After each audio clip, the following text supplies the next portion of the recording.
Hola, Catixa, Angie, Jerry, Brigitte, Daniela, Maite. Ah, Jerry, Mao. Cambiaron el horario, ¿no? Está bien, pues, normal. Hola, Gabriela. Hola, ¿qué tal todos? Eh, bien,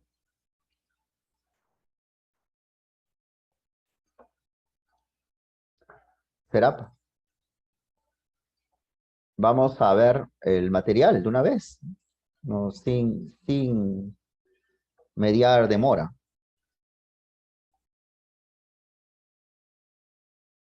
Vamos a ver el material. ¿Qué tal? Cuenten las novedades. ¿Qué? Cuenten las novedades.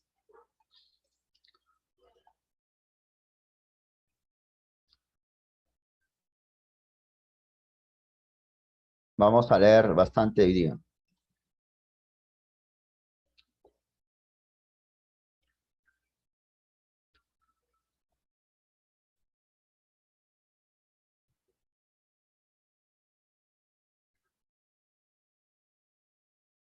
Todo bien. Te manda saludos la nueva sede.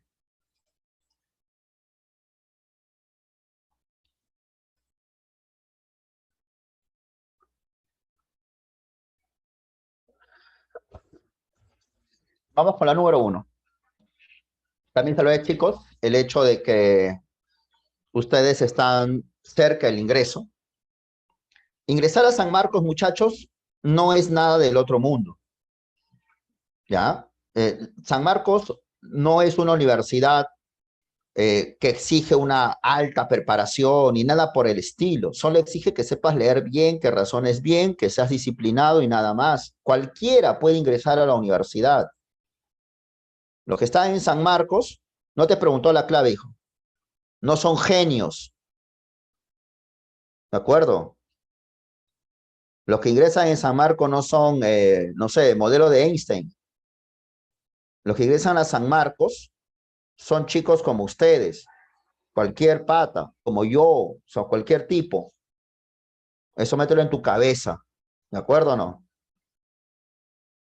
Es que, ay, es difícil. Eso que uno es flojo, nomás, caracho. Eso es todo. El problema es que uno es flojo, recontra flojo. Pero tú no eres así. Tú sí vas a leer bien y vas a ingresar a la universidad. Maritza ha oído a grupos feministas defender la idea de que no existe vida humana en el vientre de la mujer durante el embarazo, sino que se trata solo de un cúmulo de células. Sin embargo, estas admiten que un bebé recién nacido sí es humano. Maritza, intrigada, se pregunta cuál es el criterio que emplean dichos grupos para determinar la humanidad. O sea, Maritza se pregunta sobre el criterio para distinguir al hombre. ¿Qué se entiende por hombre? Claro, el bebé que aún no nace no es humano, es célula. El bebé que sí nace ya es humano. ¿No es cierto? El que no nace no es humano, el que nace ya es humano. Ese es el argumento de algunas feministas. Ya. Entonces, acá, a partir de eso, Maritza piensa, ¿no? ¿Cuál es el criterio que distingue lo que es humano de lo que no es humano? Entonces, cuando se habla del criterio, se está hablando de ¿cuál? ¿Cuál es la clave? Ahora sí, ¿cuál es la clave? La D. Se está hablando del factor esencial del hombre. Yo he visto, yo he visto feministas que mira, bien curioso, a los no nacidos le llaman feto, embrión, montón de células. Está bien, ya. Ok. Pero esa misma feminista que dice, el no nacido no es humano, ya, ok. A veces también es amigo de los animales, lo cual está bien. Hincha de los perritos, hincha de los gatitos.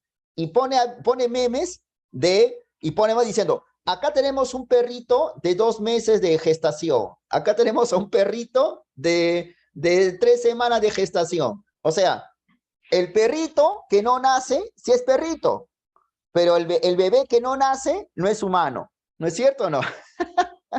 Esto sí me da mucha risa. O sea, las feministas, al que no nace, no es humano, el Homo sapiens. Pero el perrito, si es desde una célula, si es un perrito. Claro, eso sí me parece bien gracioso, ¿no? O sea, ¿dónde está su coherencia ahí? También tiene un montón de células al perrito que no nace, pues, ¿no? Bien, claro. No creo, no creo. Será muy tontos. Bien. Bueno, son cuestiones emotivas, ¿no? Bien. En el Perú, la religión católica está muy arraigada en el pensamiento de la sociedad. A los niños pequeños se les enseña que el hombre fue creado por Dios, como explica la Biblia, narra la creación de Adán y Eva. ¿Cuál es la clave de la pregunta 2? Avión. Claro, avión, avión, avión. Una concepción fijista del ser humano. Te voy a comentar, ¿ya? Te voy a comentar esto, primero vamos a pasarte primeras claves y luego te comento algo, ¿ya? No te preocupes. Eh, En un mensaje dirigido a la Academia de Pontificia de Ciencias el 22 de octubre del 96, Juan Pablo II afirmó que la teoría de la evolución es hoy día algo más que una hipótesis. Y añadió que una interpretación filosófica de la evolución que no deja lugar para las dimensiones espirituales de la persona chocaría con la verdad acerca de la persona y sería incapaz de proporcionar el fundamento de su dignidad. De lo asegurado por el ex pontífice, podemos afirmar que cuando la Iglesia acepta la teoría de la evolución como verdadera, asume. ¿Cuál es la clave? Ah, muy buena, ¿no? Muy buena, muy buena. Muy buena pregunta.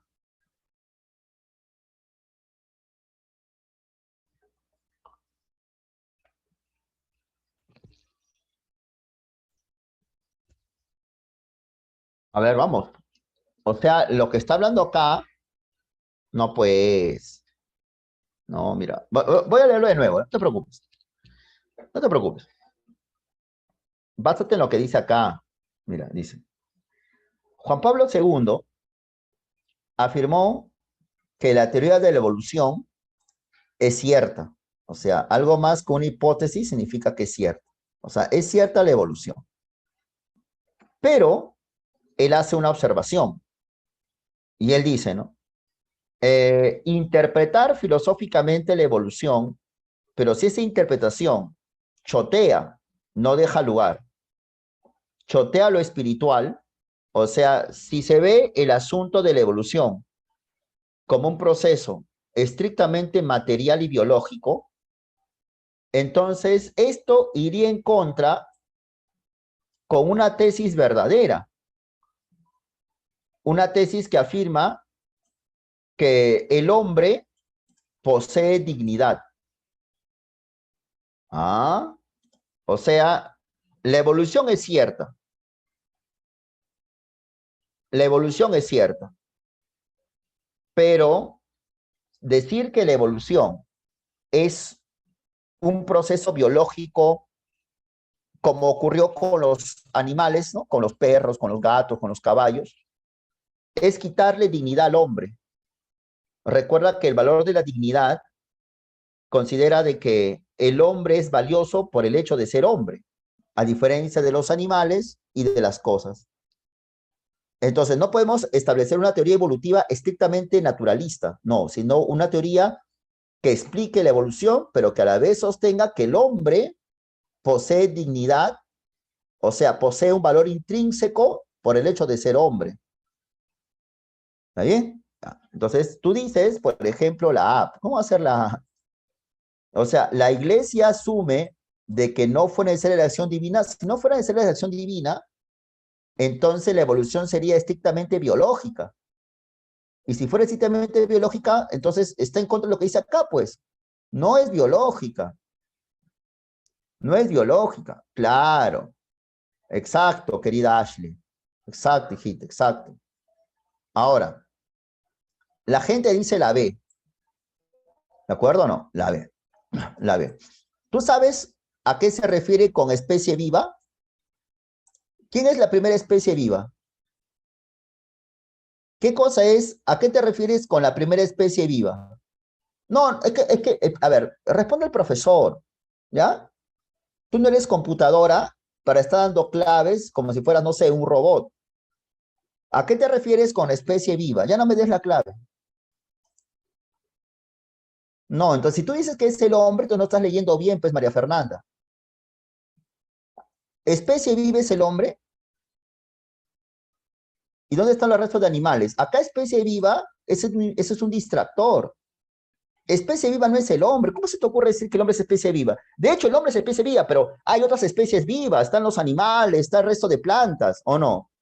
El tema es el tema del hombre. No estamos hablando de toda la evolución de toda la naturaleza. ¿Cómo es la clave de eso? De hecho, habrá habido especies vivas creadas, según la doctrina católica, pero no estamos hablando de las especies, estamos hablando del hombre y su evolución. La clave de la pregunta 3 es dedo. ¿Está bien? ¿Por qué el hombre es la creación no perfecta, sino más perfecta? O sea, al decir que el hombre es la creación más perfecta, estamos diciendo que hay otras especies, los animales, que son creaciones perfectas, pero en menor grado. Entonces, el hombre es la creación más perfecta, y como es la creación más perfecta, entonces significa que el hombre tiene más valor que otras especies. Y precisamente por esa razón está la dignidad humana. El hombre es valioso por su condición de hombre, a diferencia de los animales y las cosas que son valiosas, pero por otros medios. De ahí que la clave es dedo, pero tienes que leer bien. Pero ¿cómo hacer la primera especie viva es el hombre? ¿Cómo tú sabes eso? ¿Ya? Así que tenés más cuidado, ¿ya, Claudia Isabel? ¿Estamos de acuerdo? ¿Se entendió o no se entendió nada la clave?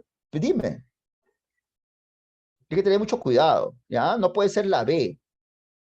Ser la B. Bien.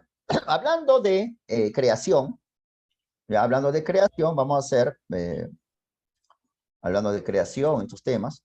Mira. Eh, ¿Alguna vez habrás escuchado de un señor llamado Simón de Laplace? Pierre Simón de Laplace. ¿Ya? Laplace. Laplace, un francés, junto con el señor Immanuel, famoso él, ¿no? Immanuel Kant, postularon en el siglo XVIII una de las primeras teorías, o mejor dicho, la primera teoría del origen del sistema solar, la llamada teoría de la nebulosa. Teoría de la nebulosa. ¿Qué afirma esta teoría, profesor? Esta teoría afirma que hace mucho tiempo, mucho tiempo, el sistema solar era un conjunto gigantesco de nube, una nube grandota de gases y polvo cósmico. Esa nube comenzó a girar, como ves en la imagen, como si fuera un remolino. Al girar, comenzó a calentarse y forma el Sol. Pero a la vez, las partes más lejanas se enfriaron y aparecen los planetas. Esa teoría fue propuesta por Laplace y por Kant. Esta teoría, la teoría de la nebulosa, fue hecha famosa por un señor llamado Herbert Spencer en el siglo XIX. Este señor Spencer a este proceso le puso un nombre. Le llamó evolución. Siendo así, Spencer el primero en formular ese concepto dentro de la comunidad científica. Entonces Spencer es el verdadero papá de la evolución. A este proceso le llamó evolución. Y no solo eso, sino que Spencer lo que hizo fue definir la evolución. Si la evolución surge de una nube de gases y polvo al Sol y los planetas, a ver, dilo tú, entonces la evolución es el paso de lo heterogéneo a lo homogéneo, o es el paso de lo homogéneo a lo heterogéneo. Respuesta, ¿qué es la evolución? El paso, como dice Jerry, como dice Katixa, como dice Miriam, como dice Mayra y como dice Chantal, es el paso del homogéneo a lo heterogéneo. Y eso lo planteó Spencer.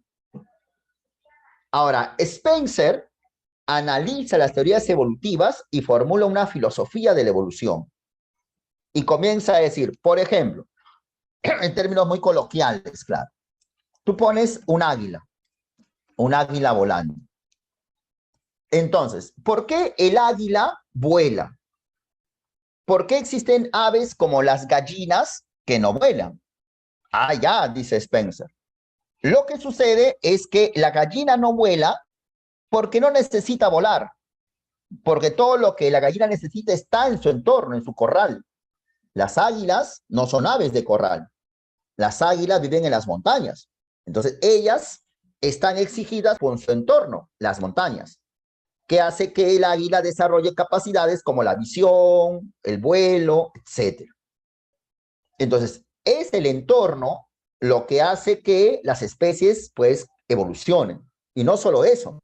De seguro, hace muchos años atrás, el águila convivía con otras especies de aves. Esas especies se fueron extinguiendo, se fueron muriendo, haciendo que quede el águila como la especie dominante en su región. Es así que las especies se enfrentan entre sí, quedando las especies más aptas, con mejores condiciones. Esa teoría, que recibe el nombre de la teoría del más apto, que fue postulada también por Darwin, fue hecha filosofía por Spencer. Y no solo eso, sino que Spencer aplica esa doctrina al conocimiento de la sociedad. Así como las especies luchan entre sí, quedando los mejores, vamos a decirlo así, los más aptos, entonces, en términos muy coloquiales, muy nuestros, en un examen de admisión, en términos muy simples de hablar, pues los muchachos compiten entre sí, quedando los chicos con mejores condiciones, que es lo que gana una vacante. Por ejemplo, en un mercado de abarrotes, de abastos, ¿no? Mercado de abastos. En un mercado, los caseros, los comerciantes, compiten entre sí, quedando los comerciantes que ofrecen mejores productos, etc. Entonces, esto justifica la libre concurrencia y la dinámica económica capitalista. Y no solo eso, ¿no? Por ejemplo, bajo la lógica de Spencer, tú tienes un mercado, como lo que ves ahí, y tienes, por ejemplo, Totus, ¿no? Supermercado Totus. Ahí está. Tienes a Totus. Entonces, obviamente, el mercado de mi barrio tiene que enfrentarse a Totus. Pero también lo seguro es que como Totus es más fuerte, es más apto, tiene mejor capital, etc. Entonces, lo que va a ocurrir es que el mercado de mi barrio va a estar sujeto a lo que pues vende, ofrece Totus. La gente va a ir al costado, de arranque a Totus, si Totus se pone al costado del mercado de mi barrio. Entonces, esa es la dinámica capitalista. Tú tienes una farmacia de barrio versus Incafarma, versus Mi Farma. ¿No es cierto? Yo me acuerdo cuando era niño, tú te ibas a una farmacia de barrio, o sea, que mi vecino tenía una farmacia. ¿No es cierto? Y mi vecino pues tenía, y él vendía de todo. O sea, cualquier medicamento que el médico pedía, tú ibas al mercado, a una farmacia así chiquita y él tenía. No me acuerdo de eso. Pero ahora, y puedes hacerlo si tienes dudas, tú te vas a una farmacia y le pides, le das una receta. Ahí está, señor, quiero esto que me recetó el médico, un medicamento más especializado. Y al toque el farmacéutico, no, esto no tengo, no tiene, no tengo, eso lo venden en Mi Farma. Eso lo venden en Incafarma. ¿Y qué tiene? Puros genéricos, colonia, pañales de bebé y algunas cosas más. Pero no tiene ya medicamentos especializados, digamos. ¿Quién no tiene? Incafarma. Ahora, bajo la lógica de Spencer, eso es correcto, pues. Eso es correcto. Eso explica que el hombre es un ser individualista que lucha por su supervivencia. Ahora, vista de forma teórica, puede verse, pero así es, pues, ¿no? Ya, pero cuando te choca, cuando se mete contigo, cuando se mete con tus intereses, ahí te vas a amargar, ¿no? Claro, ¿no? Es como que, por ejemplo, eh, un muchacho paga su academia, paga su universidad, debido a que tiene su farmacia, que su papá tiene una farmacia. Pero al final esa farmacia quiebra porque compite con Incafarma. ¿Y ahí qué va a decir ese chibolo? Va a dejar de estudiar porque su papá no tiene plata para pagar los estudios. ¿Y por qué no tiene plata? Porque la farmacia ha quebrado. ¿Y por qué ha quebrado? Porque se ha enfrentado o ha bajado sus ventas notablemente. Porque se está enfrentando a Incafarma. Entonces, ¿ahí qué va a decir ese joven? Malito capitalista, ¿o no? Claro, ¿ve? O sea, cuando tú lo ves teóricamente, sí, qué bacán. Pero cuando te afecta, ahí sí, ¿no? Desgraciado. Claro, ¿ve? Entonces, bajo ese punto de vista, se presenta al hombre como un ser individualista. ¿Quién ha escuchado eso? Y eso lo vas a ver más que nada en la universidad. Por eso es que el evolucionismo de Darwin fue bastante protegido por el imperialismo inglés. Darwin fue protegido por la corona inglesa. Por eso que Spencer es un caballero de Inglaterra, es Sir Herbert Spencer. Entonces, de una u otra manera, el evolucionismo defiende la idea de que los seres humanos somos seres egoístas, individualistas. ¿Quién no ha escuchado eso alguna vez? Bajo ese punto de vista, sería imposible, pues, una acción mayor, una acción revolucionaria.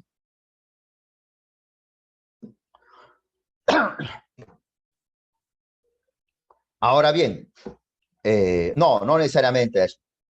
Entonces, Spencer dice, las comunidades son organismos naturales. Las comunidades son organismos naturales. Y como organismos naturales se enfrentan entre sí. Ahora, entonces hay una lucha permanente por el enfrentamiento, dice Spencer. Ahora bien, frente a ello, aparece el señor Federico Engels. Entonces, Engels sostiene que la evolución que propone Darwin es correcta. Es correcta. Pero Engels hace una precisión a la teoría, justamente para enfrentarse a ese naturalismo extremo de Spencer. Spencer reduce todo es natural. Así como hay un panal de abejas, existe una sociedad. Y así como el panal de abejas evoluciona, la sociedad también evoluciona. Entonces, que hayan sociedades más poderosas que otras es un fenómeno natural. Por tanto, el hombre es un ser biológico, 100% biológico. Entonces, es Engels quien va a luchar contra esa teoría biologicista de Spencer. Y Engels, como sabrás, dice no, de ninguna manera. Entonces, Engels propone que la evolución se debe, si bien un proceso biológico, procede básicamente al trabajo, el trabajo. Entonces, el ser humano es la especie que trabaja. El ser humano ha trabajado, se ha ido poco a poco transformando de mono a hombre porque ese homínido empezó a trabajar. Lo primero que evolucionó en el hombre, dice Engels, fueron las manos humanas, las manos, porque eso hizo que debido al trabajo el antropoide deje de caminar en cuatro patas y poco a poco adquirió el bipedismo, debido a que las patas delanteras comenzaron a tener una función diferente a las traseras. Gracias al trabajo es porque poco a poco el homínido comenzó a fabricar objetos cada vez más complejos, haciendo que los gritos propios pues, de un animal, los aullidos, el mono de ese tiempo no podía ya pues utilizar gritos para transmitir trabajos más complejos. Entonces el homínido estaba obligado a elaborar sonidos más específicos para trabajos más específicos. Así que aparece la palabra. Con eso aparece el lenguaje, aparece el pensamiento, aparece la cultura. Ahora, pero alguien puede decir, profesor, pero las abejas trabajan, las hormigas trabajan y los castores también trabajan.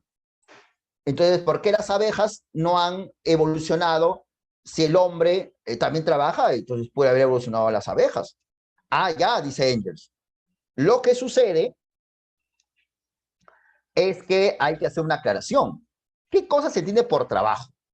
Por ejemplo, Pongamos un panal de abejas.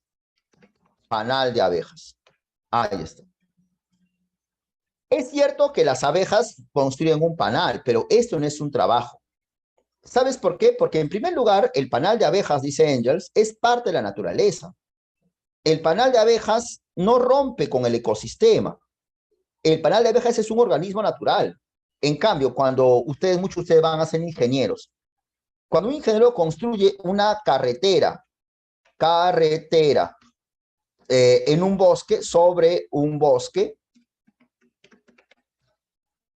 cuando el ser humano construye una carretera, el ser humano transforma la naturaleza, cambia la naturaleza. El panal de abejas no cambia la naturaleza. Entonces, el trabajo, dice Engels, es una actividad transformadora. Los animales, cuando hacen una cabaña, cuando hacen una guarida, no transforman la naturaleza. El hombre sí lo hace. En segundo lugar, dice Engels, el trabajo es una actividad creadora. Las abejas, toda su vida y toda su existencia de abejas, siempre han hecho panal de abejas, no han hecho otra cosa más. En cambio, el ser humano, desde toda su existencia, ha generado desde una lanza hasta naves espaciales. Entonces, lo que significa entonces que el trabajo es una actividad en la cual el hombre para innovando sus instrumentos y su producción, algo que el animal no hace. El castor siempre hace represas, el hombre no siempre hace lo mismo. Además, el trabajo es una actividad consciente. La abejita, cuando hace el panal, no dice soy una abeja y hago un panal. No, pues la abeja no es consciente de nada. Pero el humano sí. Tú cuando hagas una carretera, cuando seas ingeniero, tú sí vas a ser consciente de lo que estás haciendo. Yo soy el ingeniero Pepe Lucho y voy a hacer esta carretera sobre la selva amazónica.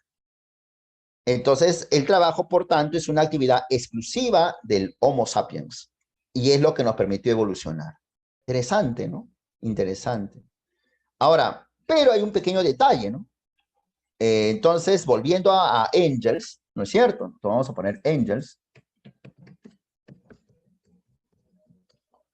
Como hemos dicho, mira, esta frase es bien, bien bacán, ¿no? Bien bacán. Mira, el trabajo es la fuente de toda riqueza, seguro, es cierto. Lo es, dicen, lo es. Pero el trabajo es muchísimo más que eso. Es la condición básica y fundamental de toda la vida humana. Y lo es en tal grado que hasta cierto punto podemos decir que el trabajo ha creado al hombre mismo. Ah.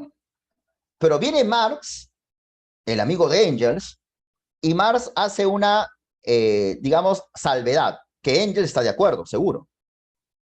Entonces Marx dice, pero esa tesis de Engels, que es correcta, claro, eso ocurrió cuando el trabajo le pertenecía al hombre. Cuando el homínido creaba una lanza, esa lanza le pertenecía al homínido. Lo que significa entonces que el trabajo permite la evolución cuando el hombre es dueño de su trabajo. Pero en la actualidad, en el sistema capitalista, vemos que millones de personas no son dueños de su trabajo, que el trabajo les es expropiado del trabajador, les es quitado al trabajador. Ocurriendo, por tanto, sostiene Marx una situación inversa a lo postulado por Engels. Actualmente, el trabajo ya no evoluciona al hombre, sino por el contrario, involuciona al hombre, deshumaniza al hombre, lo convierte en una mercancía y ese fenómeno se denomina enajenación debido al trabajo. Eso nunca te olvides. O sea, según el marxismo, cuando el trabajo le pertenece al hombre, es bueno, es correcto y nos hace evolucionar. Pero cuando el trabajo no le pertenece al hombre, el trabajo deshumaniza al hombre, lo convierte en una cosa, lo enajena. ¿Ya? Eso es importante, estimados estudiantes, tenerlo en cuenta. ¿Ya? Bien, vamos a leer ahora, hemos hablado mucho de Spencer, ¿no? Interesante. ¿Cuál es la clave de la pregunta 4? A ver, señor de aula, de nivel, futuro ingresante, ¿cuál es la clave de la pregunta 4? Claro, claro. Buena, buena. Qué interesante pregunta. Qué interesante pregunta. A ver, vamos, vamos. Está bacana esa pregunta. La clave es el espiritualismo. Claro. Muy bien, muy bien. El espiritualismo. Eso también lo postuló, el espiritualismo fue postulado también por un señor llamado Max Scheler. Max Scheler. Entonces, Scheler comienza a decir, es un filósofo cristiano de principios del siglo XX. Entonces, Scheler dice, lo que es el hombre no es tanto su carne. Por ejemplo, a ver, hagamos un pequeño debate muy rápido para entender la filosofía de Scheler. Eh, a ver, tú darías tu cuerpo, una vez hace poco estaba hablando con un amigo mío sobre este tema. ¿Tú darías tu cuerpo a la ciencia? O sea, cuando tú te mueras, tu cadáver lo donarías a la ciencia. O sea, antes de morir, dirías, firmarías un documento diciendo, yo cuando me muera, mi cuerpo quiero que lo utilicen en la ciencia porque hay mucho dinero gastando en velorio, ¿no? Porque, ¿cuánto cuesta una tumba, no? O sea, una tumba cuesta un montón de plata, mi familia no tiene dinero, ¿no? ¿Qué hago yo con mi cuerpecito, no? ¿No es cierto? Mejor, dónalo a la ciencia. ¿Qué haces ahí? Se llama, entonces la pregunta viene, ya, digamos, voy a hablar de mí, ya, pero no quiero molestarlos a ustedes, claro. A ver, digamos que yo digo que sí, mi cuerpo debería ir a la ciencia. Mi pregunta es, cuando yo me muera, cuando yo me muera, ese cadáver, ya estoy muerto, ¿no? Ese cadáver soy yo, voy a donar mi cuerpo a la ciencia. Digamos que yo firmo un documento, ¿ya? Yo, Martín Ortega, dono mi cuerpo a la ciencia. Ese cadáver soy yo, estoy muerto ya. Ese cadáver soy yo, esa es la pregunta. No soy yo, ¿ya? Entonces, muy bien, bueno, está bien, responde lo que tú quieras.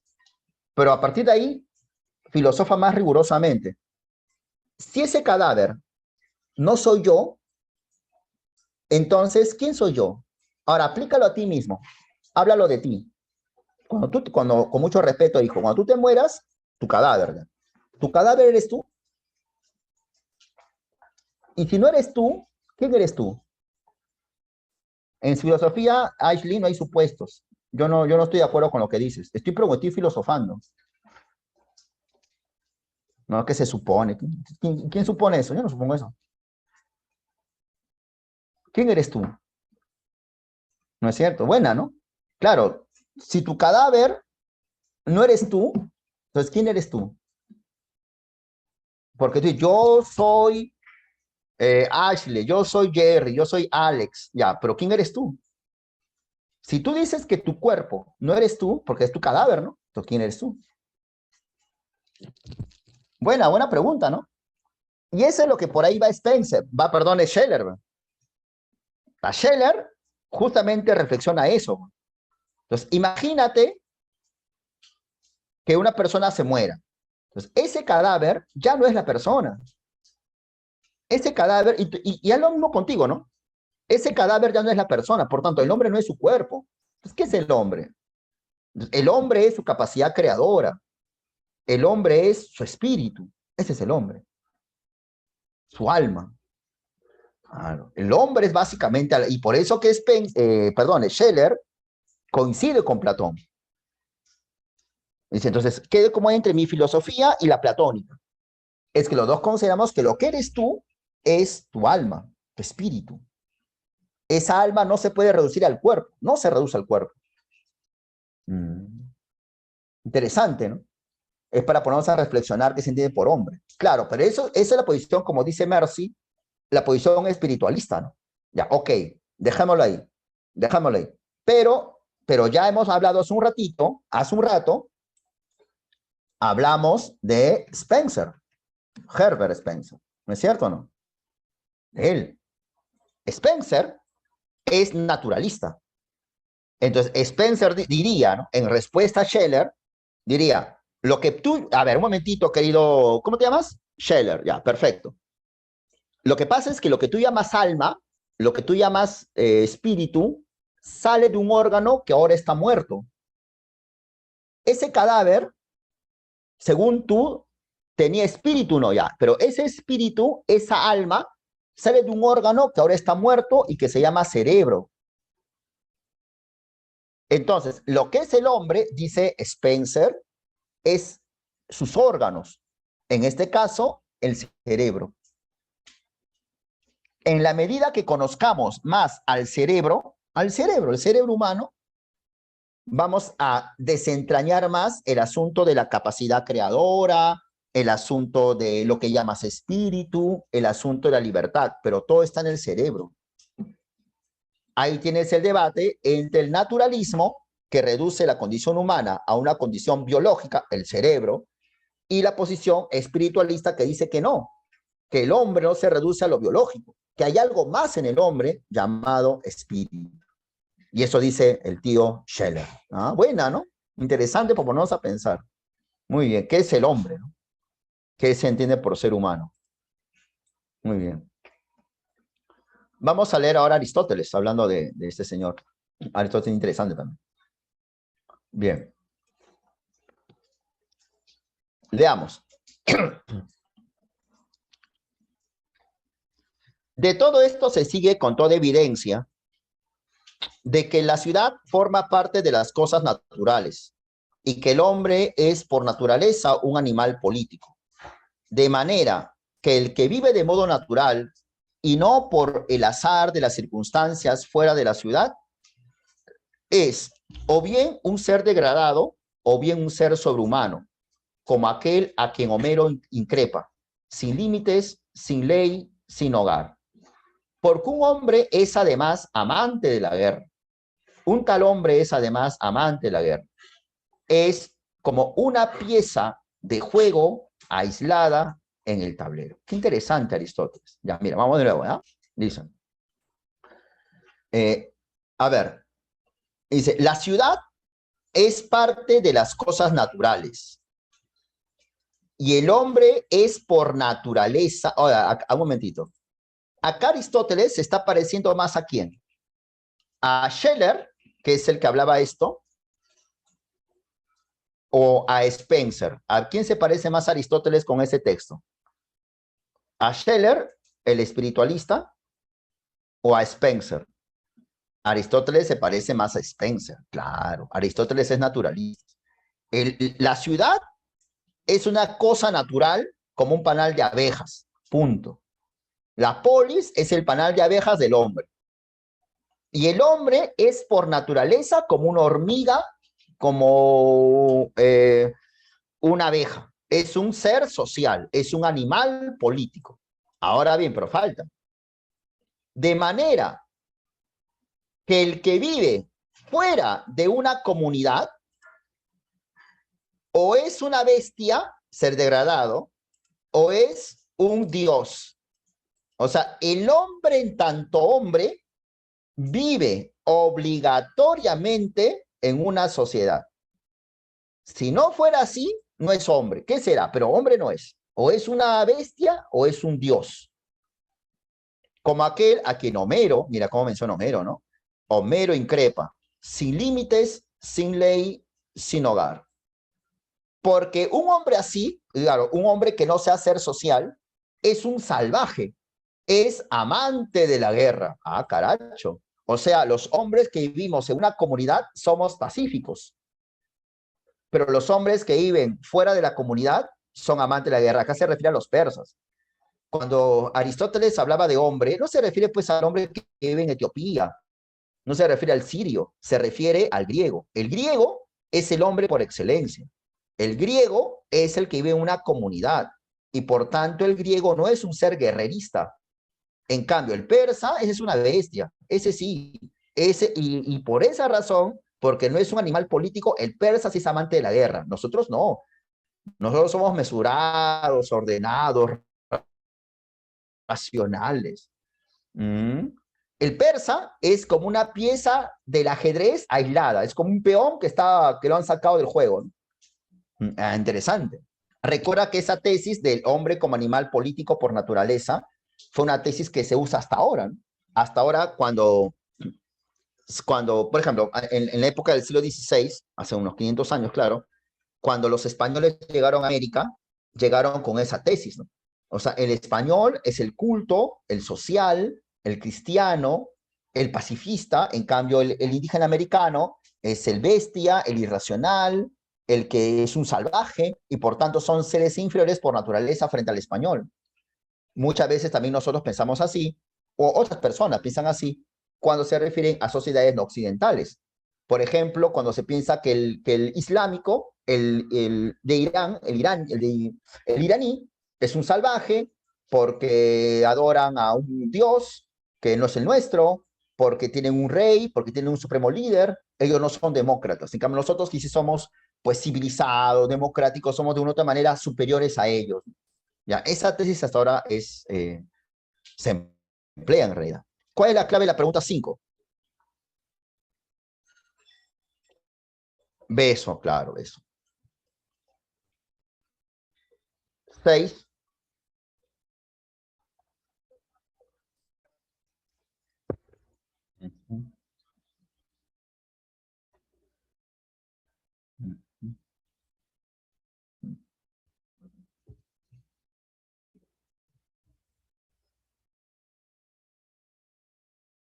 Vamos a leer la 7 y la 8. Dice,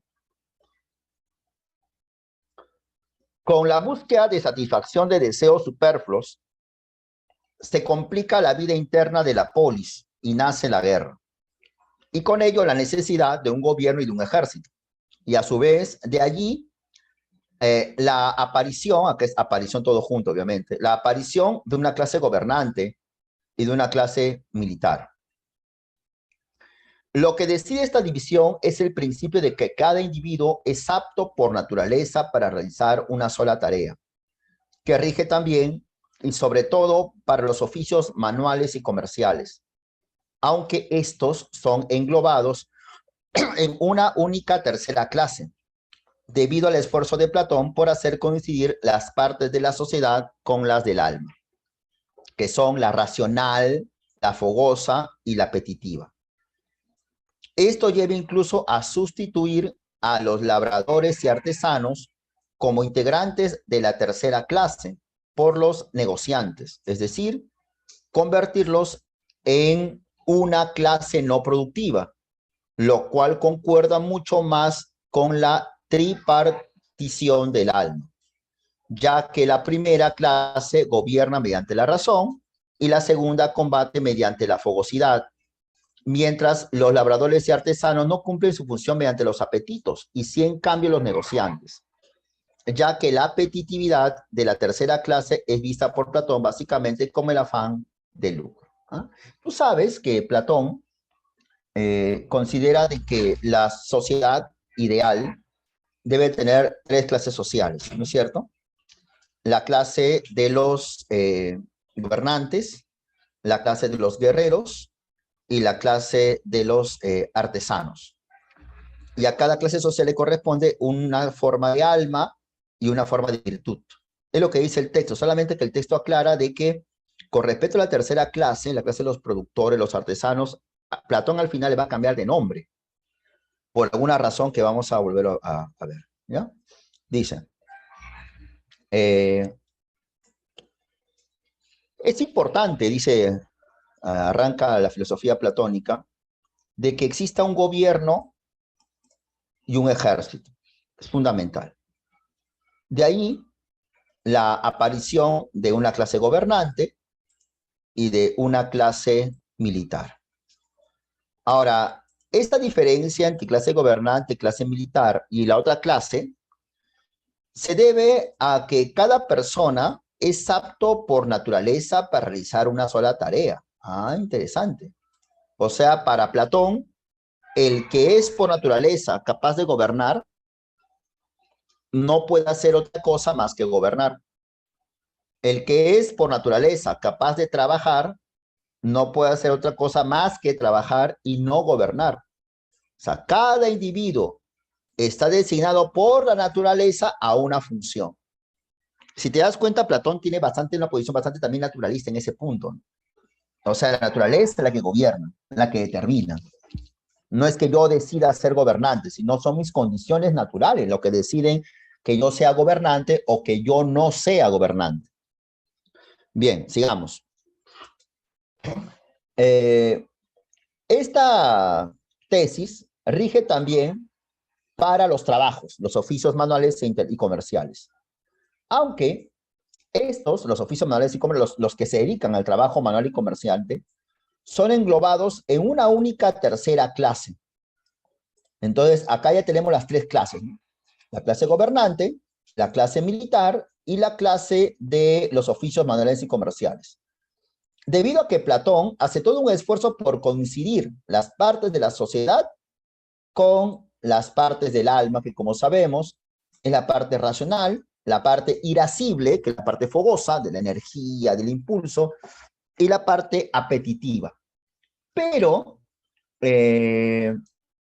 esto lleva incluso a sustituir a los labradores y artesanos por los negociantes. Los negociantes. Entonces, la clase apetitiva, perdone, la parte apetitiva del alma corresponde más exactamente no tanto con labradores y artesanos, sino con negociantes. Los gobernantes son de la parte racional. Los gobernantes se caracterizan por ser racionales, sabios. Los militares se caracterizan por ser fuertes, impulsivos, fogosos. Pero yo considero, sostiene Platón, que quien tiene la parte apetitiva son los negociantes. Los negociantes corresponden a una clase no productiva. O sea, lo que está haciendo acá ahora Platón es sustituir a los trabajadores, que sí son una clase productiva, por los negociantes, que pertenecen a una clase no productiva. Esto concuerda mucho más con su división tripartita del alma, ya que la primera clase, los gobernantes, gobiernan mediante la razón, y la segunda, los militares, gobiernan con la fogosidad. En cambio, mientras que los labradores y artesanos no cumplen su función mediante los apetitos, y sí lo hacen los negociantes, ya que el apetito tiene que ver con el afán de dinero. O sea, lo que está diciendo el texto es que al final esa división entre clases sociales sería así. Sería gobernantes, militares y negociantes. Porque los negociantes sí coinciden claramente con la función apetita del alma. Bien, ya está.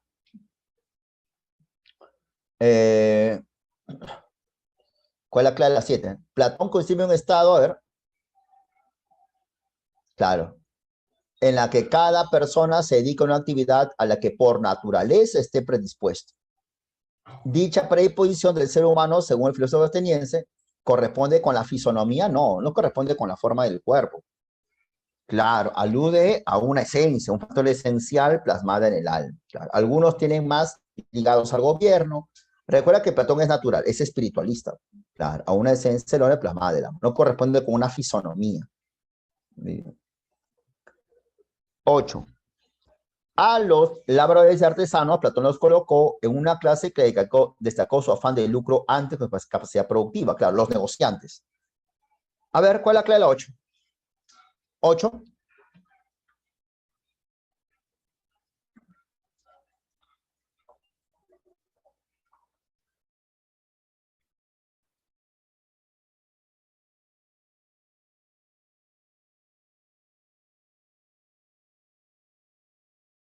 Sí, pues, claro, coincida en su cualidad principal con su naturaleza espiritual. Ajá, beso, muy bien.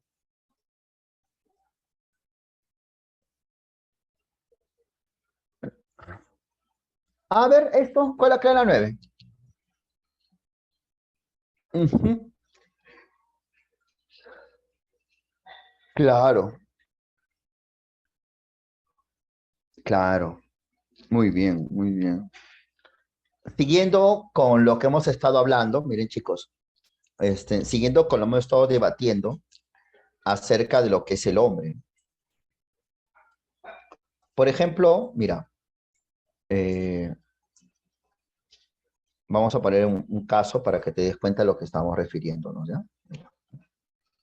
Por ejemplo, no sé si has visto esto, Rob.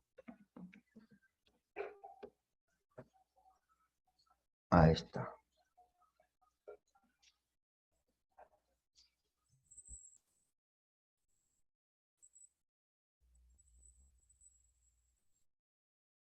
Un ratito con esa tontería.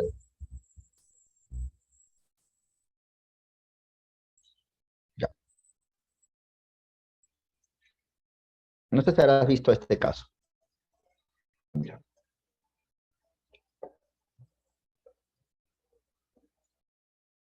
¿Has visto esto alguna vez o no?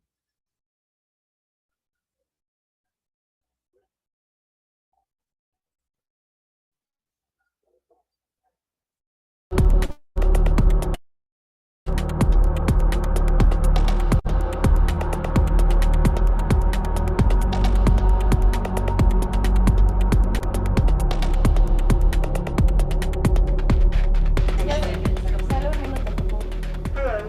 Hi there. My name is Sophia. What is your name? Yes. My name is Sonia. Nice to meet you. Hi there.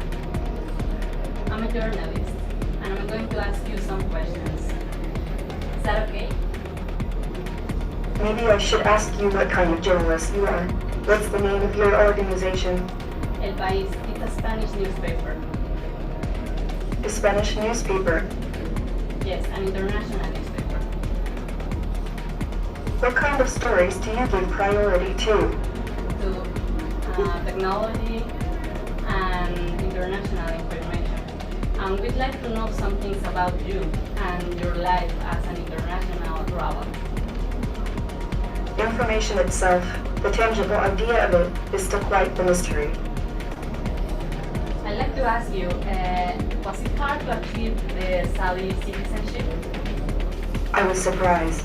As a robot, my creators feel I am a citizen of the world. I hope this is a sign that Saudi Arabia really wants to move towards a more progressive future. And what about today? Does speaking in front of large audiences cause you some kind of emotion? Oh, nothing. And would you like to live in a place where you could interact with other robots like you?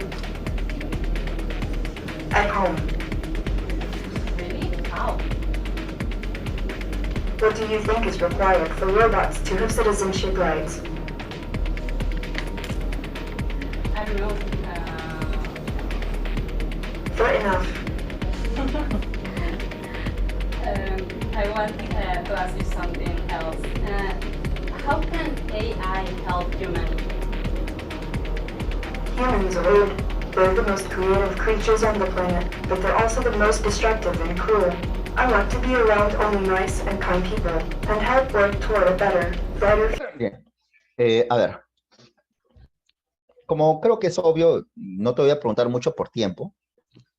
El objetivo de la robótica es crear justamente seres que sean lo más parecidos al hombre. Por ejemplo, este androide supuestamente tiene emociones, opinión propia, podemos decir hasta quizás algún sentimiento, etcétera. ¿De acuerdo?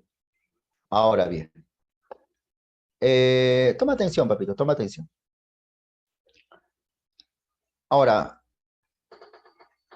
para eso existe bastantes estudios con respecto al órgano que justamente la que tiene los sentimientos, las emociones. Este es el cerebro. Mientras más investigaciones se haga sobre el cerebro humano, entonces será posible construir un robot que se parezca más al hombre. ¿No es cierto, no? Porque al fin y al cabo todo lo que llamas humanidad se encuentra en el cerebro. Esa posición, es decir, mientras más conozcamos al cerebro, más podemos construir un robot más cercano al hombre, más que eso, más poderoso que este androide, es claramente una posición naturalista. El naturalismo dice, mientras más investiguemos el cerebro, más podemos construir un androide lo más cercanamente posible al hombre.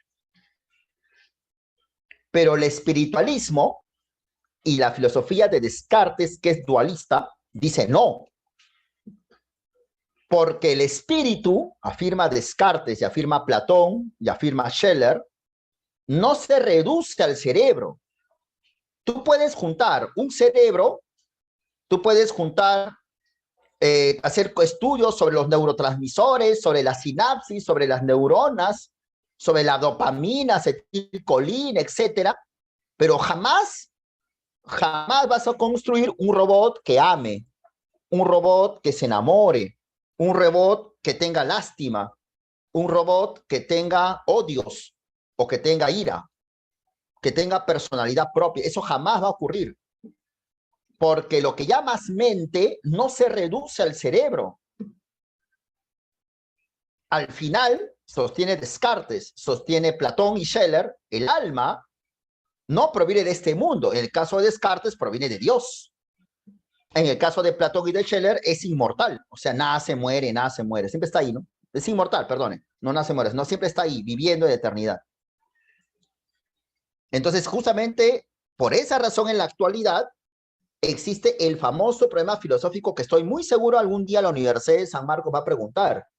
El problema sobre la relación entre mente y cuerpo. ¿Qué es exactamente el espíritu? ¿Qué es la mente? ¿Es solo un derivado del cerebro o es un agregado más?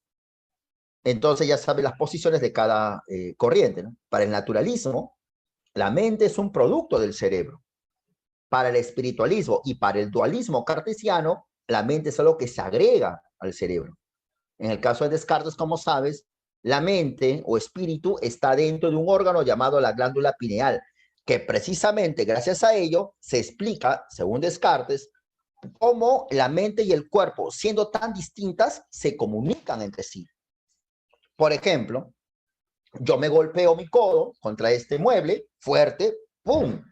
Y me sale un hinchazón y me sale un moretón. Esa es una cuestión de cuerpo. Pero este golpe hace que yo sienta dolor. El dolor, dice Descartes, es una cuestión de alma, de alma. Entonces, gracias a que existe la glándula pineal, es que siento dolor cuando me golpeo mi codo. Igual, ¿no? Cuando no tengo comida en el estómago, es una cuestión de cuerpo, de res extensa. Pero eso me genera hambre y me genera tristeza o preocupación. Esas son cuestiones del alma. Entonces, como que el cuerpo y el alma se comunicaran entre sí. Y por ese motivo, por ejemplo, aparece lo que se llama el mecanicismo cartesiano.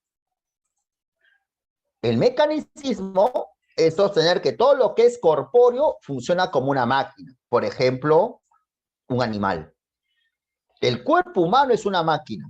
El animal es 100% máquina, porque el animal no tiene alma. Como no tiene alma, el animal es 100% máquina. Nosotros no, nosotros somos 50-50. Pero el animal es 100% máquina y por tanto el animal no tiene ninguna pasión del alma. El animal no tiene hambre, el animal no tiene dolor, el animal no tiene tristezas ni alegrías porque el animal es máquina. Esa es una consecuencia del mecanicismo cartesiano. Muy interesante, ¿no? Que fue propio del siglo XVII, XVIII y XIX y que tuvo bastante auge más aún con el desarrollo de la física. La física que llevas en la academia es la física del siglo XVII y XVIII, es una física mecanicista, ¿no? Que vea todo lo material como si fuera máquina. ¿Ya? Muy bien, eso es lo que quería comentar sobre este tema.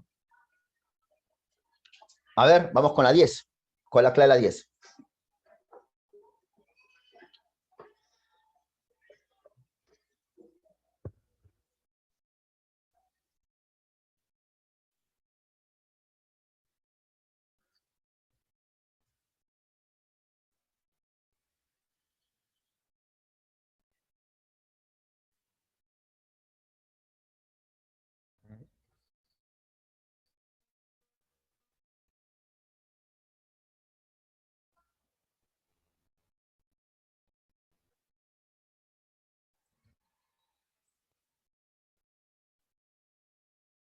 pero paramos, ¿ya? A ver, a ver.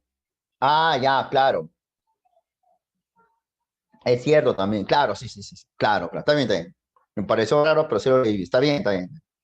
Es cierto, es cierto, la clave es casa. Claro, Pascal, ¿no? Pero yo dije, y yo pensé, ¿y qué tiene que ver, que ver Pascal acá? Ah, no, pues es que Pascal, a ver, ¿qué tiene que ver Pascal, querida Amanda? A ver, explícame, Pascal, ¿por qué pusiste Pascal? ¿Por qué pusiste Pascal? ¿Por qué Pascal? Yo decía, ¿qué tiene que ver Pascal acá? Pero leí mejor. Ah, Franco Pascal. Ah, ya, o sea, solo champeaste. Ya, bueno. eh, Pascal no es evolucionista, ¿ya? Pascal no es evolucionista. No, Pascal va a ser evolucionista. No. Pero ¿por qué menciona acá Pascal? Porque dice, mira, Anaximandro sostuvo que el hombre es un ser frágil. Por esto es. Porque Pascal justamente decía que el hombre es una caña pensante. El hombre, como es caña pensante, es una caña, es un ser frágil, pero es un ser consciente, algo que otros seres que son más fuertes que el hombre, los animales, la naturaleza misma, no es consciente de nada. Pascal decía, una sola gota de lluvia puede matar al hombre. Claro, una sola gota de lluvia puede matar al hombre. Entonces, el hombre es una débil caña, pero a diferencia de la naturaleza, que no es consciente de nada, el hombre sí es consciente, es una caña pensante. Por ahí salió. Claro. Por eso dice, las adelantadas ideas de Anaximandro habrían sido precursoras del evolucionismo, a partir de ideas similares a las postuladas muchos siglos después por Pascal, acá junto, no, acerca junto, acerca de la naturaleza débil del ser humano. Claro, muy bien, casa. Bien. Entonces, por todo esto, pues, ¿no? Bien. Buena, ¿no? Interesante. Sara está estudiando el proceso de las guerras mundiales y no comprende cómo es que Hitler tuvo tanto apoyo por parte de los ciudadanos alemanes. Sí, claramente, lo que estaba haciendo era una matanza cruel e injusta. Su profesor de historia le explica que para comprender la forma de pensar y actuar de una persona o grupo de personas, primero hay que, tal como lo indicaría Dilthey, que es un pensador historicista. Entonces Dilthey dice, la comprensión del ser humano depende del contexto histórico. Por eso que Dilthey también es precursor de un movimiento llamado la hermenéutica. La comprensión depende del tiempo histórico. Yo sé que lo sabes, pero permíteme una explicación distinta. ¿Ya? Mira, no voy a entrar a mucho detalle, ¿ya? Pero más o menos por ahí va. Eh, mira, a mí me consta, yo he visto redes sociales, canales de televisión, políticos que hablan y periodistas, y todo el mundo, ¿ya? Salvo uno por ahí, no sé, no, y no de medios de comunicación, ¿eh? De una red social, pero en realidad todos los periodistas, todos, sin excepción, todos los políticos que salen a hablar en los medios, ya, todos, al 100%, consideran que este tipo es prácticamente un santo de la política, un héroe, un cuasi héroe nacional. Muchas veces, cuando se habla de los corruptos, la corrupción, se habla desde Alan García en adelante. Ah, los políticos corruptos, Alan, Fujimori, Toledo, etcétera. Y prácticamente a este señor nunca lo menciona. Eh, y es más, en la actualidad, este señor es tomado como ejemplo de político, un hombre honesto, un demócrata, un hombre que vino pobre y se fue pobre de Palacio de Gobierno, etcétera. ¿Sabes quién es él, no? ¿Sabes quién es él? Ah, bien. Eh, y yo me acuerdo, yo era bien chiquito ya, tenía pues 6 años, y yo me acuerdo cuando era presidente. desde muy niñito, mira, todo lo que tú mencionas, Jeremy, es de los años 60, no me refiero a los años 60, yo me refiero a los años 80. Él fue presidente 2 veces. Y yo recuerdo eso de la IPC, esos años 60. Él fue presidente después, del año 80-85. Y yo recuerdo clarito, clarito, cómo este hombre era totalmente repudiado por el pueblo peruano. A él lo veían como ladrón, como ratero, como corrupto y asesino. Como ratero, la gente lo odiaba. Él se fue recontra impopular. Su partido, cuando Alan García fue presidente por primera vez, su partido Acción Popular, ¿sabes cuánto sacó? 5%. Si él fuera tan popular, ¿por qué sacó 5% de su candidato? 5%, menos, es 4.7, o sea, se extinguió el partido. La gente lo odiaba, era totalmente antipopular, yo me acuerdo eso. Y si no me crees, busca los periódicos de la época. Por ejemplo, se dice mucho de que la inflación empezó con Alan, ¿no? Ya, la inflación empezó con Alan. Ya el Perú tenía alta inflación en la época de Belaúnde. Alta inflación, 300%. 300%, claro, 150. ¿Me entiendes? Así, era visto como corrupto, como persona que hace daño al pueblo, como malo.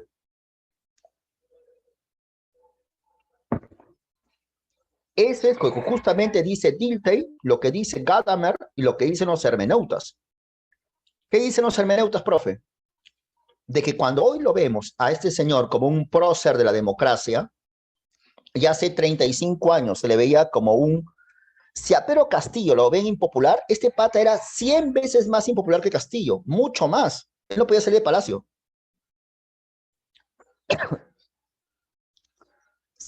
Ahora es visto como un prócer y hace 35 años era visto como un malo, lo que significa entonces que en ambos casos se está interpretando las cosas. Son interpretaciones y la interpretación, sostienen los hermeneutas, tiene que ver con el paso del tiempo. Por esa razón, muchos políticos, hasta Alan García, ¿no? Hasta Alan García, sostienen de que es la historia lo que objetivamente les va a juzgar. Toma atención, toma atención. Toma atención, profesor Ortega. Estoy hablando. Estamos hablando de los hermeneutas. Entonces, en la medida que pase el tiempo, la interpretación que hacemos de los objetos, de las personas, de las cosas, cambia. Lo que percibimos del presidente Leguía es muy distinto a lo que la gente en la época percibían a Leguía. Así sucesivamente. Lo que hoy percibimos de Pedro Castillo va a ser algo muy distinto a lo que de acá a 100 años se va a percibir de Pedro Castillo, así sucesivamente. Entonces, la interpretación tiene que ver, sostienen los hermeneutas, con el contexto histórico. Evidentemente, el contexto histórico de los años 80 es muy diferente al contexto histórico de hoy. Y por eso se ven las cosas de modo diferente. Y por eso lo que está lo de Hitler, pues. Claro, buena cuestión de Hitler. O sea, Hitler, en su época, cuando era líder de Alemania, tenía un montón de apoyo de los alemanes. Pero ahora, prácticamente ser neonazis es algún roche, ¿no? Sí hay, pero es roche. Yo no creo que gente abiertamente en las redes ponga yo apoyo a Hitler, pero antes Hitler era reconocido. Era visto hasta como un hombre interesado por la paz. Y no me refiero a los nazis, me refiero hasta Inglaterra, decía así, hasta Estados Unidos. Entonces, eso dicen los hermeneutas. Entonces, la hermenéutica es un movimiento filosófico que afirma que cuando tú conoces algo, no estás conociendo a ese algo de modo objetivo. Cuando tú dices mueble, armario, no estás diciendo algo objetivo. Lo que estás haciendo es dar una interpretación. Nada más una interpretación. Y la interpretación que hacemos de las cosas depende del contexto histórico, lo que los hermeneutas llaman horizonte cultural. ¿Ya? Buena, ¿no? Interesante. ¿Cuál es la clara pregunta? A ver, ¿te has entendido? Avión, claro. La hermenéutica, ¿no? Sí, maestrazo, Belón era bien odiado. La gente no lo quería. Muy odiado era Belón. Me acuerdo mucho de eso, muchísimo. Por eso me sorprende ahora que digan que es un héroe. Claro, por eso lo adoran. No, no, de repente, sí. Es derechista. Se alió con el Fondo Monetario Internacional, así muchas cosas.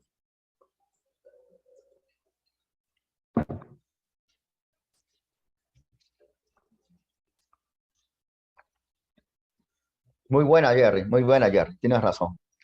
Tienes razón, Jerry. Cuando Zaratustra llegó a la primera ciudad, situada al borde de los bosques, encontró reunida en el mercado una gran muchedumbre, pues estaba prometida la exhibición de un volatinero. Y Zaratustra habló hacia el pueblo. Yo os enseño el superhombre. El superhombre es algo que debe ser superado. ¿Qué habéis hecho para superarlo? Todos los seres han creado hasta ahora algo por encima de sí mismos.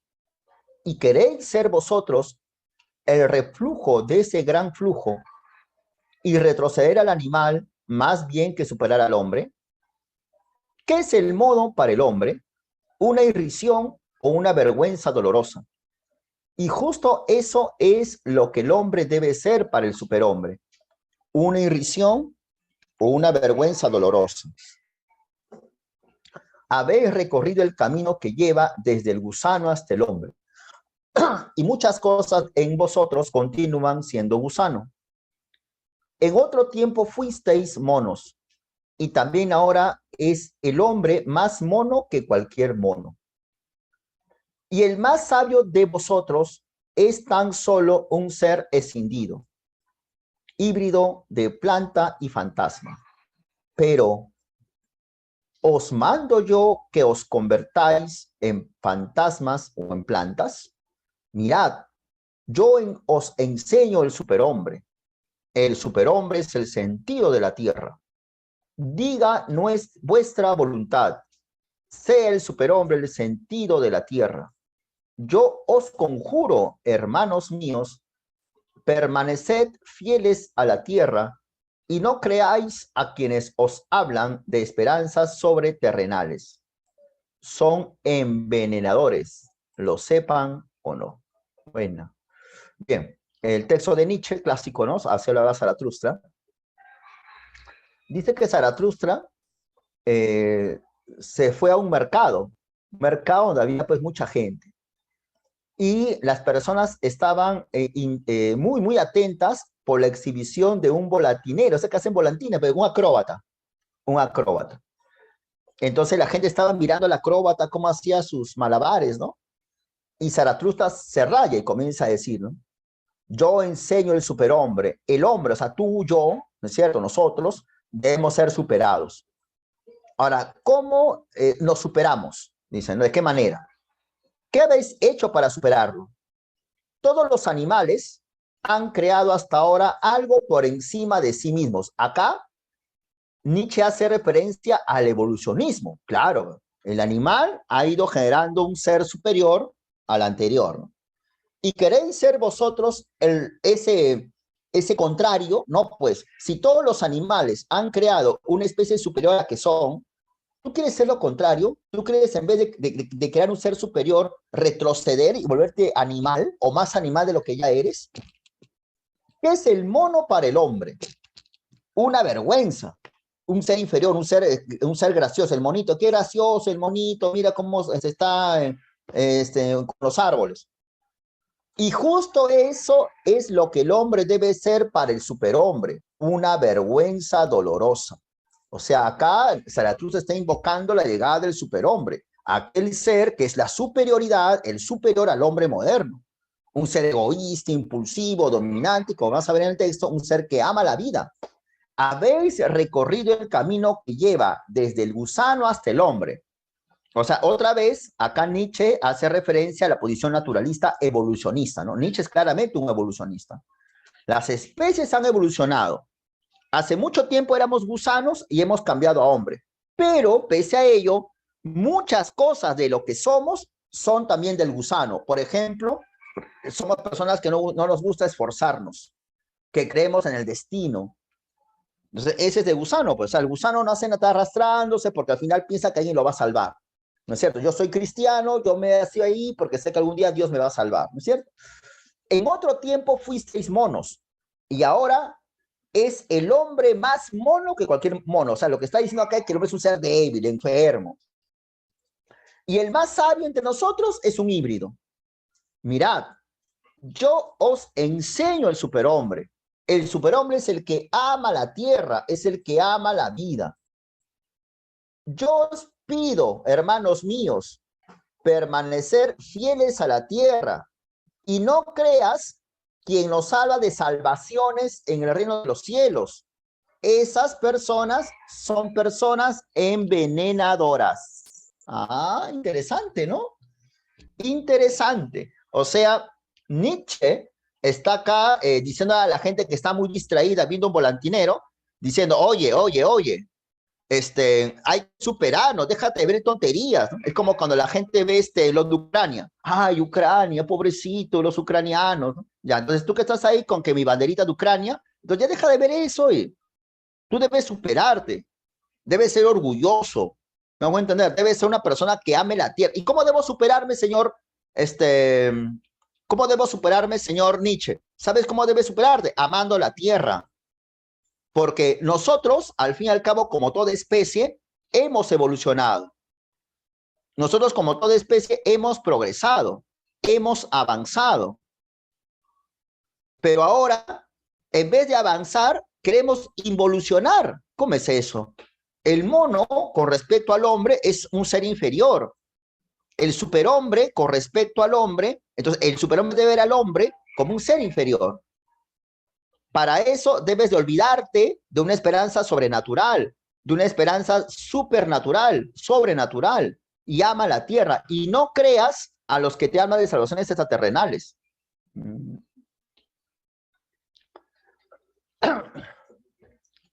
¿Cuál es la clave de la 12?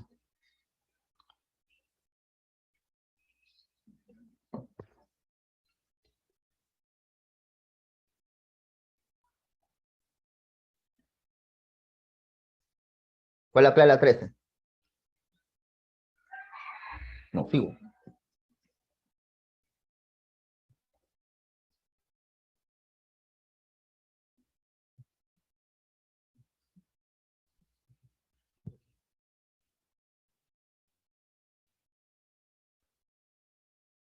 Oye, ¿qué te pasa? ¿Y cuál es tu problema con esto es guerra? ¿Qué tienes de esto es guerra? Esto es guerra es bonito. ¿Qué te pasa con esto? ¿Por qué te metes con mi programa? Solo porque para ti es pose decir, ay, yo soy bien crítico, no me gusta. Vente que te gusta a ti esto es guerra y te haces el loco. ¿No es cierto? ¿No? A mí me gusta esta guerra, ¿cuál es el problema? Ay, no, yo sí, yo soy bien crítico, yo soy bien. Esto es guerra, no, es la chusma, la chusma. Yo no, yo soy bien inteligente, por favor. No seas posero, posero eres, ¿no? Tú eres posero. ¿No es cierto o no? Eres posero. Posero eres, ¿no? Pura posa más eres, ¿no? No te gusta esa es guerra, pero le haces caso a lo que dice Canal N, le haces caso a lo que dice Exitosa, le haces caso a lo que dice ¿cómo se llama? Oxenford, lo que dice Philly Butters, ¿no es cierto? O sea, te la das de crítico, pero a la vez le haces caso a los medios de comunicación, diciendo, ay, Perú debe romper relaciones con Rusia porque ha invadido. ¿Cómo es posible? Qué malos los rusos, qué malos, ¿cómo es posible? Son malos, son unos salvajes. Estás así. En todo el mundo, paz en Ucrania. Cuando Rusia no invadió Ucrania, ¿había paz en el mundo? ¿Había guerra en Libia? ¿Y tú te indignabas por Libia? ¿Te indignabas por Libia? ¿No? ¿Te indignabas por la invasión siria de Estados Unidos? ¿No es cierto o no? ¿Te indignabas? Seguro, ¿no? Seguro, de repente que sí, de repente sí. O sea, cuando Estados Unidos hace todos sus genocidios, la gente no se indigna, normal. Pero cuando Rusia, que es un país imperialista también, mete bomba, ahí sí. Ay, ¿cómo es posible? ¿Cómo es posible? ¿No es cierto o no? Estados Unidos destrozó Yugoslavia, como alguien lo está diciendo. Lo destrozó, mató gente. ¿Y quién ponía su banderita? Nadie dice nada. Qué pena los medios de comunicación mermeleros, ¿no? Ya, fuera de bromas. No, normal, si no te gusta esta guerra, normal, chévere. A mí tampoco me gusta, solamente que ya, pues, deja a los guerreros en paz. No todo se reduce a esto es guerra. Combate más bacán. Ya, muy bien. Cuidado, ¿eh? Cuidado con hacerle caso a Canal N, caracho. O sea, Canal N. Tú vas a ingresar a la universidad, vas a dar tu posición clara. Todo imperialismo es malo. Ponerse al lado de un imperialismo es como ponerte al lado de un criminal en defensa del otro. ¿Cómo es eso? ¿Está bien? Eso nunca tolero. Todo imperialismo es malo. Esa es la posición correcta, ¿no? Todo imperialismo. Ruso, chino, estadounidense, no escatiman, no escatiman vidas. Si eso impide su poder, matan gente. Así de simple, matan gente. No dudan en eso. Tú no puedes apoyar a un asesino, como Estados Unidos o como Rusia. Claro, así de simple. ¿Ya? No puedes apoyar a ni uno ni a otro. ¿Con quién uno tiene que estar? Uno tiene que estar con la gente, con el pueblo, con la gente que sufre, con la gente. Uno debe estar con la gente. Y no con uno, con otro. No que, está bien que entre Biden en El Salvador. Estás loco. Biden es un asesino. ¿Entiendes o no? ¿No? Así de simple. ¿Ya? No está ni con uno ni con otro. Bien, vamos a leerlo. 14 y 15. Comparado con los demás animales, el hombre no solo vive en una realidad más amplia, sino, por decirlo así, en una nueva dimensión de la realidad. El hombre no puede escapar de su propio logro. No le queda más remedio que adoptar las condiciones de su propia vida. Ya no vive solamente en un puro universo físico, sino en un universo simbólico. El lenguaje, el mito, el arte y la religión constituyen partes de este universo. Forman los diversos hilos que tejen la red simbólica, la urdimbre complicada de la experiencia humana. Todo progreso en pensamiento y experiencia afina y refuerza esta red. El hombre no puede enfrentarse ya con la realidad de un modo inmediato. No puede verla, como si dijéramos, cara a cara. La realidad física parece retroceder en la misma proporción que avanza su actividad simbólica. La razón es un término verdaderamente inadecuado para abarcar las formas de vida cultural humana en toda su riqueza y diversidad. Pero todas estas formas son formas simbólicas. Por lo tanto, en lugar de definir al hombre como un animal racional, lo definiremos como animal político. Qué chévere texto, nos va a permitir entender la filosofía de Cassirer, que es un pensador que pide bastante la universidad. Es bien conocido esto. Ya vamos a leerlo de nuevo. A ver, dice, ¿te acuerdas cuando hace un ratito hablamos de la interpretación? ¿No es cierto? Ya, por ahí va. Cassirer está en esa tendencia historicista que afirma que el hombre es producto de su contexto histórico y que el hombre siempre está interpretando. Aunque esto suene bastante redundante, pero es obvio cómo interpretamos a través del lenguaje. El lenguaje es importante para Cassirer, ya que lo dicen. El hombre no solo vive en una realidad más amplia, sino, por decirlo así, el hombre vive en una nueva realidad. O sea, el hombre no vive como viven las jirafas. El hombre vive en una nueva realidad. El hombre no puede escapar de su propia cultura, de su propio lenguaje. El hombre no le queda más remedio que adoptar las condiciones de su propia vida. Ya no vive en un universo físico, sino en un universo simbólico. ¿Ah? Por ejemplo, mira acá, maestrazo. Lo que está diciendo el autor es, ¿qué diferencia hay entre un perrito y un humano? La diferencia es obvia, dice Casirer, en que el humano siempre a donde vaya, siempre le da un nombre a las cosas.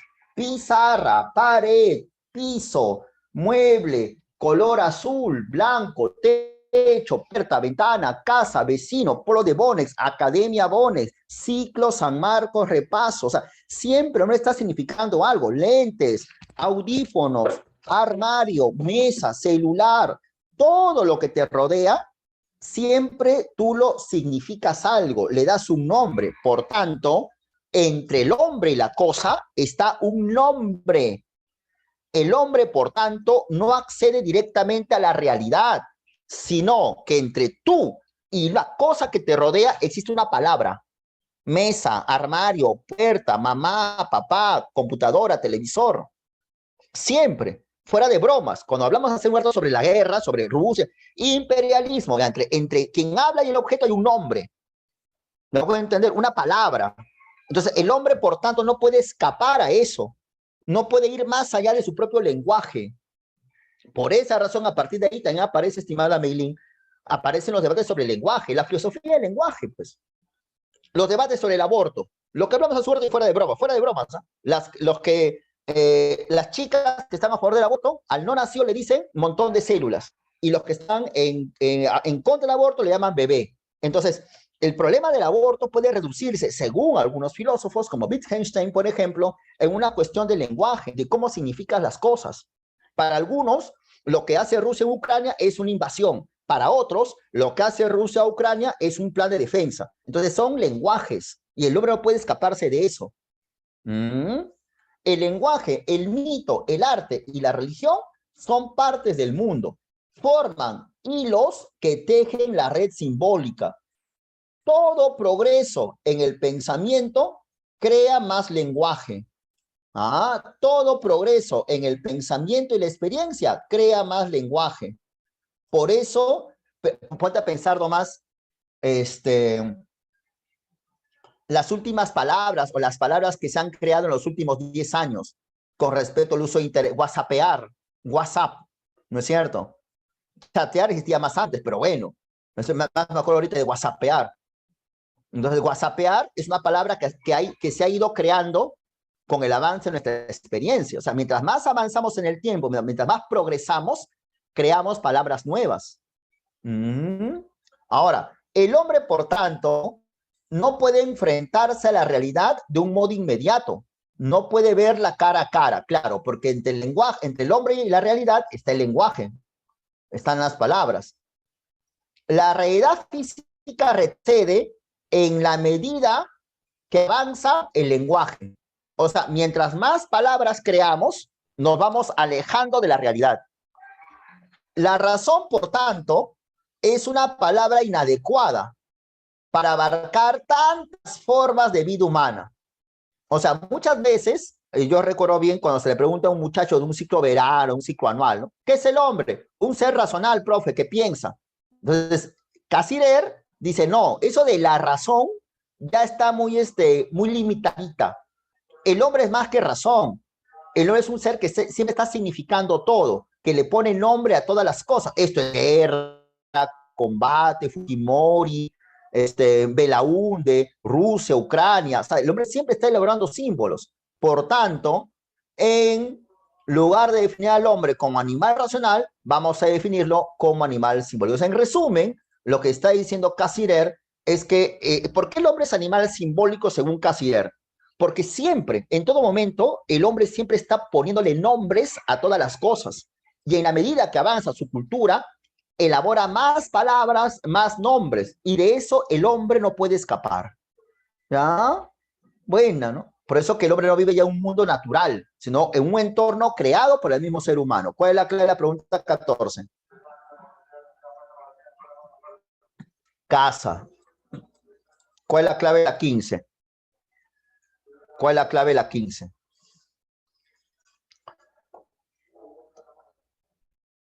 Beso, claro, beso.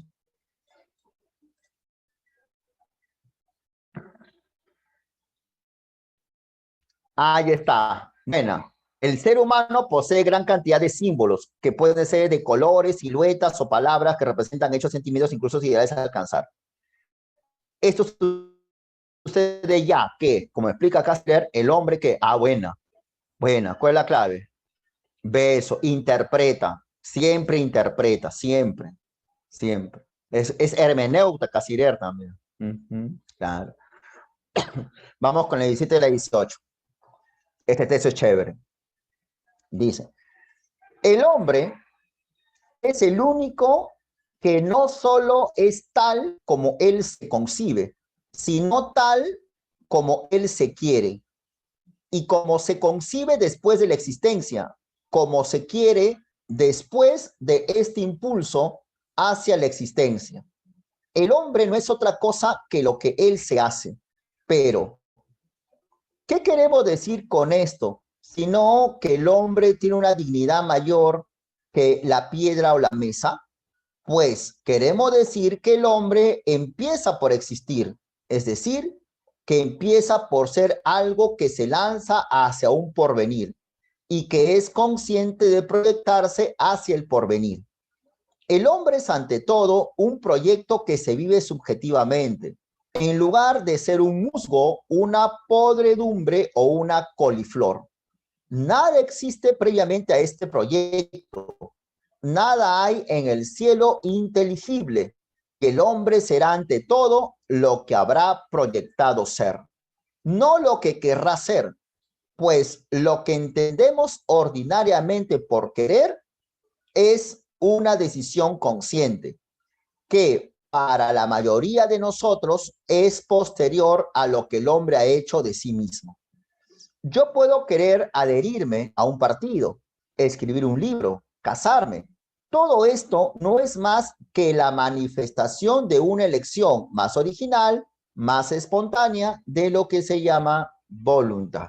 O sea, maestrazo, este texto es bien chévere, ¿no? Una cosa es querer algo, otra cosa es hacerlo. O sea, tú eres lo que has proyectado ser. O sea, tú eres lo que has hecho, no lo que has deseado. O sea, tú, si eres universitario, no está tan en función a tu deseo, sino a lo que hiciste. Eso dice Sartre. Por tanto, inferimos que no hay futuro, ¿verdad? Ya, vamos a ver. Dice, el hombre es el único que no solo es tal como él se concibe. O sea, lo que está diciendo acá es que la condición humana no es un concepto, como hemos visto hace un rato. ¿Qué es el hombre? No, esas son tonterías. Alma, cuerpo, por favor. El hombre es alguien que se impulsa hacia una meta.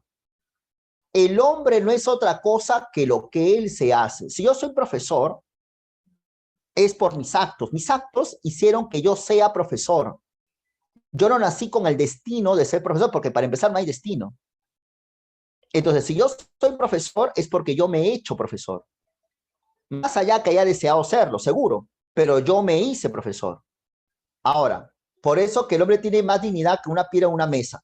Pues queremos decir que el hombre empieza por existir, arranca con existir, y en su existencia se lanza hacia algo. Tú empiezas por existir, y en tu existencia te haces médico, te haces ingeniero, o no te haces también. Te haces abogado, o no te haces. Tú te lanzas hacia el porvenir. Te proyectas hacia el porvenir. Por eso el hombre es ante todo un proyecto. El hombre no es algo acabado. ¿Qué diferencia hay entre una camiseta, entre un polo y yo? En que el polo, cuando apareció en su existencia, cuando surgió el polo ya vino terminado, con todos sus hilos, cosido, al polo no se le agrega nada. En cambio, dice Sartre, yo no vine terminado, no vine hecho profesor, yo vine solo con existencia, y en mi vida me hago profesor. Porque Sartre dice, al no haber Dios, entonces, como no hay Dios, no hay destino, no hay norte, no hay una circunstancia final, sino lo que estás eres tú que te estás haciendo a ti mismo. El hombre, en lugar de ser un musgo, una coliflor, nada existe previamente al proyecto, nada existe previamente a lo que haces. No hay mundo de las ideas, no hay decir inteligible. Y el hombre será ante todo lo que habrá proyectado ser. El futuro no existe, maestrazo. El futuro no existe. Nadie aún ha ingresado a la universidad. El futuro no existe. Si tú tienes una nota baja, acuérdate, el futuro no existe. Está destinado a ingresar o a no ingresar. No, el futuro no existe, no hay futuro. Entonces, nadie ha ingresado hasta ahora. ¿Quiénes son? Si todavía no hay examen. Entonces, por consiguiente, tú puedes hacerlo. El hombre es lo que has proyectado ser, no lo que quiere. Yo quiero ser universitario. Yo puedo querer ser, no sé, astronauta. ¿No es cierto? Pero no es lo que tú quieres ser, sino lo que proyectas ser. O sea, lo que haces, pues lo que haces. Tú eres lo que haces. Claro, si tú, con mucho respeto, duermes un montón, haces las cosas a medias, no te esfuerzas, bueno, evidentemente, con esas condiciones no vas a lograr nada. Pero si tú te esfuerzas, tú duermes lo que debes dormir, organizas tus estudios y te alimentas bien y tomas las cosas en serio, ingresas, ¿no? Pues lo que entendemos ordinariamente por querer es una decisión consciente, que para la mayoría de nosotros es posterior a lo que el hombre ha hecho de sí mismo. Ya bueno, creo que ya está claro, ¿no? A ver, ya está. Sartre creo que ya está muy bien. A ver, el hombre es algo fijo y que tiene un destino falso. Muy bien. Muy bien. Voluntad tiene que ver con lo que uno desea hacer. Después, estimada señorita, estamos marcando claves. Ya, todavía, a las 50 mandas más, ¿ya? ¿En qué estaba? Voluntad es lo que uno desea hacer. ¿De acuerdo? Lo que uno desea hacer. ¿El hombre es lo que uno desea hacer? No, sino lo que haces. Yo puedo desear ser cómputo general, pero eso no soy, no es lo que hago. La 3 obviamente es verdadero. El hombre se hace a sí mismo, claro, el hombre se hace a sí mismo. Es casa, claro. Muy bien, casa. Está fácil, pues creo que ya, la 18 es la tesis de Sartre, que es la más conocida, ¿no? La existencia que, a ver, señor sartreano, precede a la esencia. Muy bien. 19. Los animales son instintivos, manifiesta Raquel. Se les puede comparar con máquinas que han sido programadas para seguir un patrón de actividades durante su vida. Bueno, por lo contrario, el hombre es libre de hacer lo que desee. Es libre de hacer. Ahora, que no lo hagas es otra cosa. Raquel coincide con Sartre, para que en la vida humana, bueno, a ver, el hombre es un proyecto. El hombre es un proyecto. Es lo que haces. Tú puedes desear ser universitario, pero lo que te haces es lo que tú realizas. Casa, es posibilidad. Heidegger, el ser ahí, para Heidegger, el ser ahí es su posibilidad. No se limita a tenerla como una peculiaridad, sino que es una posibilidad. Siempre se está haciendo. A ver, ¿cuál es la clave, señor Heidegger? El hombre es igual que Sartre, es el existencialismo. El hombre siempre se hace, se elige, claro, siempre se está eligiendo. O sea, si tú tienes bajas notas porque has dormido bastante, tú has elegido eso. Tú has elegido tener bajas notas. A ver, ayúdame con la 21. Respecto al naturalismo de Nietzsche, es correcto afirmar que, claro, beso. Está bien, beso. 22.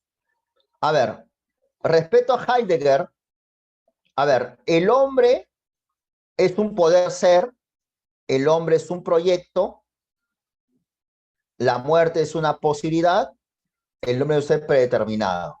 A ver, veamos. A ver, la 2, dime la 2. ¿Es verdadero o falso? Solamente dime la 2. Yo te digo en lo demás. Me da la clave. Verdadero, muy bien. Dime la clave, dime la clave. Verdadero. Dime la clave 22. Sí sabes. Beso. Ah, muy bien, caramba, bravo. Sí sabes. La muerte no es una posibilidad más. No, la muerte es algo inexorable.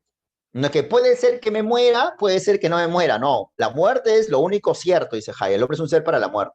Claro, que yo sea ingeniero, que no lo sea, eso sí es una posibilidad. Pero que muero o a morir. Claro. Muy bien, muy bien. Beso. 23. Creo que hemos hablado de la 23 esto. A ver, según Marx, lo que eres tú es tu sociedad. Por tanto, debemos entender que una auténtica comprensión del hombre no puede prescindir del proceso histórico. Claro, muy bien, excelente. Avión. Vamos a leer la 24 y la 25. Veamos. Ya, acá tómenme mucha atención, por favor. Dice, el trabajo asalariado revela la situación de dependencia y subordinación del trabajador al patrón. Pero Marx, que quiere alejarse de una representación de las relaciones sociales como efectos de contraposición de voluntades, busca la fuente de las mismas en relaciones técnicas más primarias y fundamentales. Y las encuentra en el proceso de trabajo asalariado. Lo más visible del mismo es que lo que el trabajador produce gastando su vida pasa a ser riqueza que da vida a otro. Pero bajo esta apropiación por el patrón del producto de su trabajo, que es lo que más le duele, hay otra realidad oculta, a saber, que el producto de su trabajo acaba teniendo una vida propia y enfrentándosele desde fuera, dictándole cómo debe vivir, exigiéndolo sumisión y reverencia. Y esa es una forma de alienación. Marx constata que la miseria económica, antropológica y moral del obrero, en función del aumento de su capacidad productiva. Este hecho paradójico responde a que el trabajador queda rebajado a mercancía y las mercancías valen menos cuanto más fácilmente se producen. Es una tesis central de su pensamiento, aunque aún no dispone de teoría para fundamentarla. De momento dice, el obrero es más pobre cuanta más riqueza produce, cuanto más crece su producción en potencia y en volumen. El trabajador se convierte en una mercancía tanto más barata cuantas más mercancías produce. Vamos de nuevo. A ver, dice, para Marx, el trabajo no es solamente una contraposición de voluntades. No es que yo trabajo para otro, otro me explote y ya, ¿no? O sea, Marx es un filósofo y un estudioso y va más allá de creer que el trabajo es solamente una oposición simple entre un trabajador y un burgués, ¿no? Ahora, busca la esencia del trabajo, la fuente misma, en relaciones más primarias y las encuentra en el proceso. O sea, lo importante del trabajo es el proceso, dice Marx. Ahora, en este proceso se ve que el trabajador gasta su vida para dar vida a otra persona. Esa es la primera idea, ¿no? O sea, el trabajador da su vida al burgués. Pero aparte de esto, hay otra cosa, dice, hay otra realidad, más allá de lo dicho, que es lo más importante, ¿no? La otra realidad es que el trabajo acaba teniendo vida propia y el trabajo termina enfrentándose al trabajador, exigiéndole sumisión y reverencia. Mira, maestrazo, a veces uno ve en redes sociales, ¿no? Cuando jóvenes, muchachos, veinteañeros, se quejan y a veces hasta en tono de broma, ¿no? Dicen, ay, hoy es lunes, ay, qué flojera, ¿no? Y ponen una cara de flojera, o sea, ponen un dibujito de Bugs Bunny que se levanta de su cama, ¿no? Ay, hoy es lunes, ¿no? Y se van a trabajar. Claro, qué pereza, ¿no? Y claro, uno puede decir que este joven tiene flojera, ¿no? Ah, es flojo, ¿no? Pero en realidad ese tipo de análisis, obviamente es un análisis simplón, nada filosófico, pero Marx diría, esa cara, esa actitud que tiene esa persona de decir, ay, hoy es lunes, no sé, me voy a trabajar, no es solamente por flojera, sino porque en el fondo ese joven es consciente de que ese trabajo no le pertenece, que al final ese trabajo es enemigo de esa persona. Y es lo que dice el texto, pues. Entonces, el problema más importante para Marx es el hecho de que el trabajo, al no pertenecerle al trabajador, hace que el trabajo se vuelva en su enemigo. Entonces, el trabajador es consciente de que es esclavo de su propio trabajo y por eso que tiene flojera y por eso que no se quiere levantar de su cama. Decir que la gente no quiere trabajar por floja, según Marx, no es porque ya, bueno, es floja y ya, sino porque hay una cuestión más, el hecho de que la gente es consciente de que el trabajo no le pertenece al trabajador. Y eso es una forma de deshumanización. Alienación es deshumanización. Marx constata que la miseria económica y moral, o sea, decir que es flojo a la gente, está en función a su aumento de su capacidad productiva. O sea, mientras más produce el hombre se va deshumanizando más. Por eso que el trabajador queda rebajado a mercancía. Es una tesis central de su pensamiento, de que el trabajador se deshumaniza, aunque aún no dispone de teoría para fundamentarlo. De momento dice, el obrero es más pobre cuanta más riqueza produce. El trabajador se convierte en una mercancía tanto más barata cuanto más mercancías produce. Interesante, ¿no? ¿Cuál es la clave de la pregunta 24?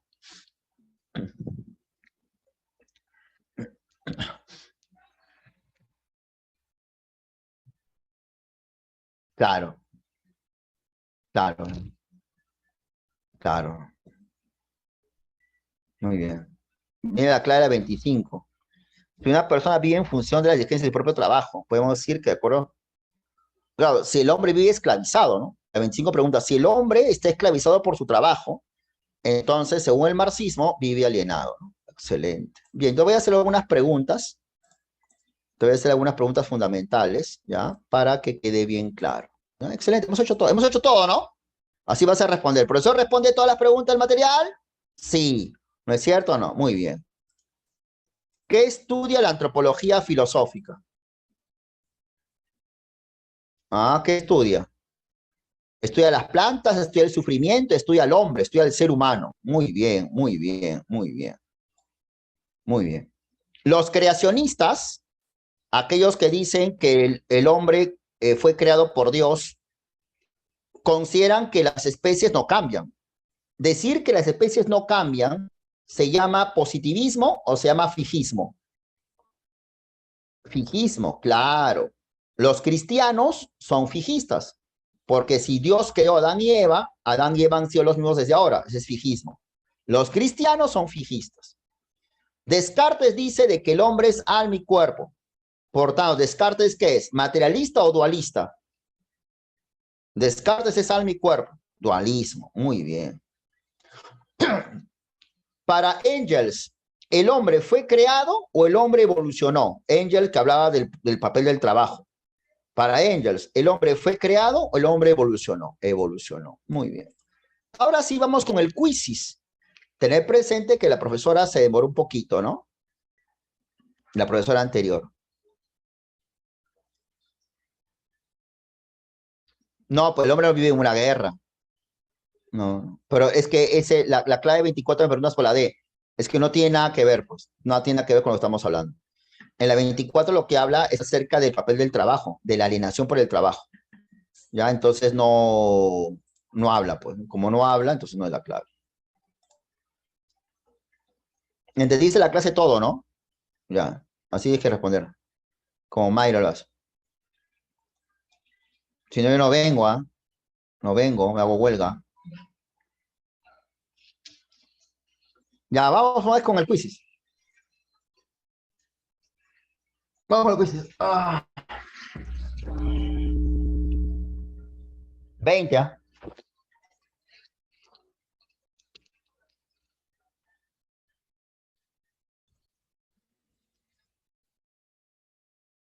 Sí, cuando tú respondes bien, yo no reniego. Yo reniego cuando respondes mal. ¿Ya se equivocaron ya? Ni bien empieza el quiz, ¡plin! Ya se equivocaron ya.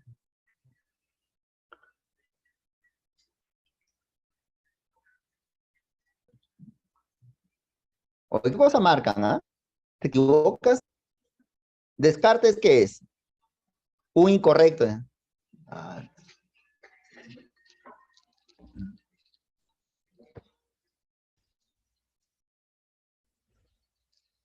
Y pese a ello se equivoca. Ah, su madre. Pese a ello se equivoca. Ah, su madre. Mira, ¿qué estudia la antropología filosófica? ¿Qué estudia? El sufrimiento. Estudia el sufrimiento. Estudia el universo.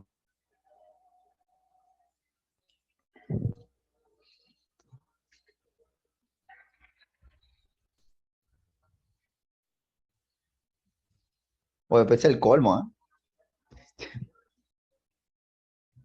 Estudia el pesimismo.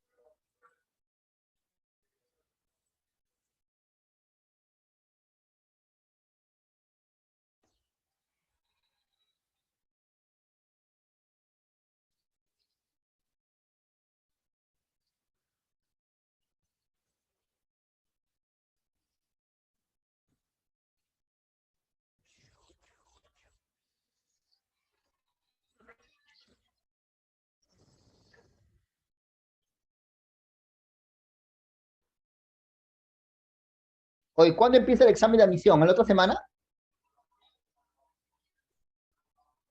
El 12. ¿Cuándo cae 12? Ah, ya, de acá, de esta semana a la otra, ¿no? De este fin de semana a la otra. Ah, vaya.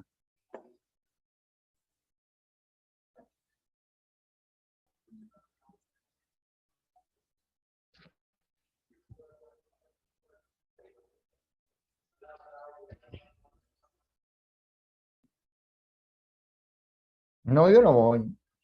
Saludos a Josué, a Maite y a Lisbeth, grandes estudiantes, futuros ingresantes como Joan, como Jeremy, como Xiomara, como Mercy. Mercy va a ingresar a la universidad. A ver, mi querida Mercy. El hombre, maestrazo, el hombre, ¿por qué pone sufrimiento? ¿Qué te pasa? ¿Sufrimiento? ¿Qué sufrimiento? ¿Estás sufrido? ¿Estás sufriendo? ¿Sufrido eres? Siguiente, por favor, señorita. Siguiente, por favor, te ruego. Ah, no, pero no me saltes, por favor, el anterior, hijita. Por favor. El anterior, el anterior. Al considerar el mundo entero como creación divina, es normal que los cristianos tengan una composición que positiva, positiva, positivo, mi hermano. Positivo, positivo, pues no vas a ingresar, ¿ves? Positivo. ¿Cómo es positivo? Siguiente, por favor. René Descartes explica que el cuerpo y el hombre, Descartes que es materialista, materialista es Descartes. ¿Has estado en clase, hijo? Es dualista, doble, dos, dualista, dualístico, dúo, dualista, ¿ya? De dos. Siguiente, por favor.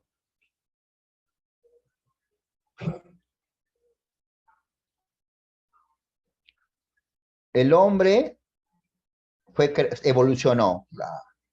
Ya me estaba ya cruzándome los chicotes, ya. Ya, evolucionó. Así que el problema fue quien dijo que la antropología filosófica estudia el sufrimiento humano. Bien, te mando un gran saludo, maestro. Futuro ingresante, la próxima semana vamos al